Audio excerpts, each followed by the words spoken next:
Hey guys, this is Becky and I am back with another process video. Today I am going to be using mostly scraps. I believe at least two of these papers that I use are from Maggie Holmes, and the yellow one I'm not sure, possibly Dear Lizzie. Like I said, they are just scraps. I am going to use a piece of white cardstock as my background, and that cardstock also, no clue, got it at Tuesday morning. Probably American Crafts, not sure though. I am cutting these scrap papers up into strips, and see, I haven't showed you this yet. I don't know if I will show you. This was based off of a sketch from the Creative Scrappers, and there was just like a couple strips of paper toward the bottom, and then there was like a bunch of mixed media on it. I do none of the mixed media. There's only one thing I take from this sketch, and it is this right here with that piece of paper going over the second photo, and also, actually, I guess two, also the positioning of the photos I took off of the sketch, and that's pretty much all I took from it. Right here I am laying down those strips. I'm trying to decide where I want them to be, and I am actually pulling out the T-square to line them up. I am going to stick them down, and then I am going to take them away and stitch through those. I do quite like the way that paper looks over the photo. I will put something over it so it doesn't necessarily have that same effect, but it's cute still nonetheless. So right here is where I'm trying to figure out where that photo needs to be placed to put that strip of paper over it. Right there. I just used a paper towel to wipe off the photo. I use glossy photo papers. I always get my photos, if I send them out to get them, I still get glossy, but even at home, if I print them at home, I use glossy, and you get smudges on them pretty bad, so I try to wipe them off. I did put another row of those strips up at the top of the page. I did not show that part. Here's where I'm showing you that I stitched through them. I'm going to ruffle up those edges, and then I am also going to pull out my scissors and kind of distress them a little bit. That was an afterthought, the whole distressing. Right here, I'm like, oh, I'm pulling them up. Might as well distress them. So that's what I did. Turned out pretty cute.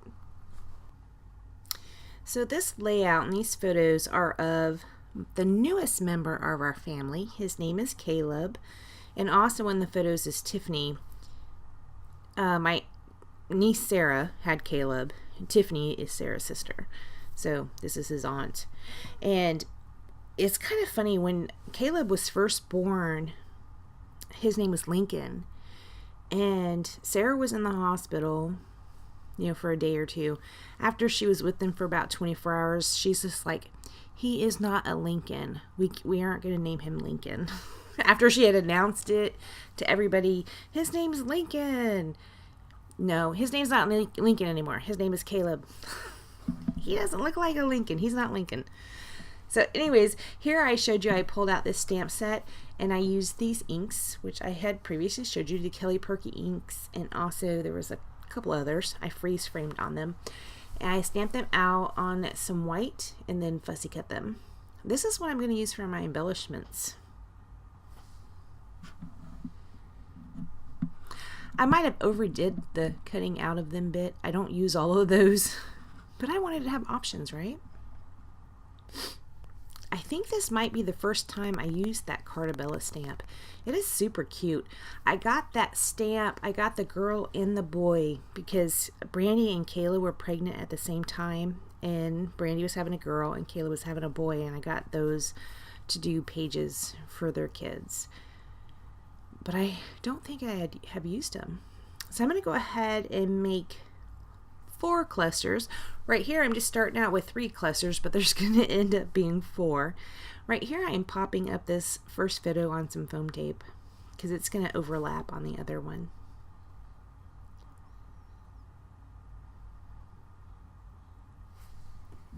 I'm just peeling the backing off right here. I probably could have cut that out, but I didn't. Sorry.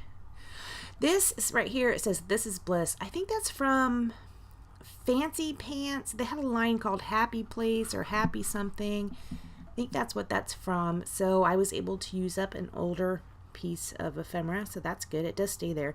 And you would think I would name my layout This Is Bliss, but it's not. It's called Kaleb.